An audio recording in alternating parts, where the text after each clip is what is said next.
When it comes to tactical RPGs, Fire Emblem is in a league of its own. It's the wise elder of the genre. No offense intended to Final Fantasy Tactics, which is also awesome.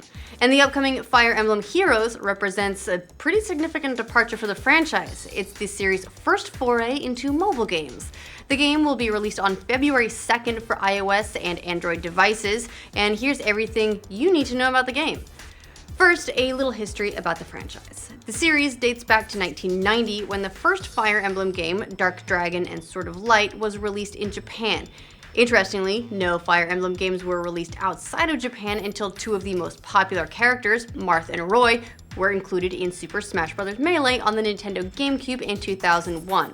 The popularity of that game led players to wonder, who even are these guys? Nintendo then released the next game, The Blazing Blade, in the West in 2003. It was titled simply Fire Emblem. Successive games followed, and two of the most recent games, Fire Emblem Fates and Awakening, have proved really popular in both the West as well as Japan. Okay, so back to the present. Fire Emblem Heroes was first announced by Nintendo in April of last year, and we learned more details about the game in a Nintendo Direct presentation earlier in January. Overall, the mobile game looks like a pretty faithful installment in the franchise, with some elements squished down to fit inside your phone and, of course, adapted to that particular platform. Like other Fire Emblem games, Heroes is a turn-based RPG in which you round up an army of characters, and for this game, they'll come from titles across the series' history. According to Nintendo, the game has an original story of warring kingdoms because it's a Fire Emblem game, and that's kind of what they do. The real star of any Fire Emblem game, though, is the combat, and Heroes stays true to the franchise's formula. Battle-wise, it's pretty much the same grid-based tactical battles that you're used to if you're a Fire Emblem fan. Because it's on a smartphone, the maps are a lot smaller though. Each one is an 8x6 grid. You drag an ally onto an enemy to attack, or you can select a location on the screen, move there, and then select your action.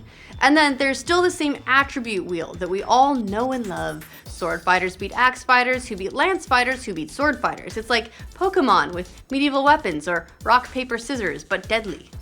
Unlike most Fire Emblem games though, there is no permadeath. Your characters return to your army after you're beaten in battle. Winning in combat gets you orbs, and you can use orbs that you win or that you purchase with real money, because of course there are some kind of microtransactions at least to summon other Fire Emblem heroes.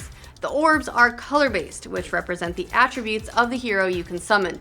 Red means the hero specializes in swords, blue is lances, green represents axes, and purple is bow and arrow. If you repeatedly summon heroes, it costs progressively fewer orbs.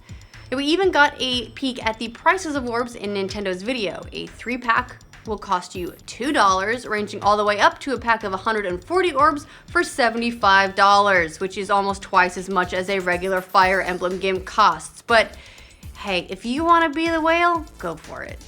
As for the heroes themselves, they are depicted in brand new art, and their voices are newly recorded in a nice update. Each hero has a set number of stars, up to a max of 5, which shows their strength level. Higher star count means better stats, better weapons, and better skills. You can also level up your heroes in the game's training tower by undertaking a series of challenges. As you get combat experience, you can use your rewards to learn new skills. You can also build up your hero's star rating, which will then allow them to get even stronger. There's also a feature called Hero Battles. They're timed encounters in which you battle a selected hero. If you win, the defeated hero will become your ally. There can also be rare, very rare, superpowered heroes that show up in these encounters. You win and you can get an even more powerful buddy, because really that's what we like. But what if your favorite hero isn't in the game? Well, never fear, Nintendo is holding a special Choose Your Legends event where you can select your favorite hero and heroine to be featured characters in the game. Now that only lasts through January 31st, and so far, Ike and Lynn are winning. If you want to vote, you can still do that. We'll put a link in the description or in the link dump. So that's pretty much everything we know about Fire Emblem Heroes. Are you planning on downloading the game, seeing what it's all about? I mean, you may as well, right? Let us know in the comments. And for more information on the latest releases in video games, be sure to check out more videos from our Know Before You Go series.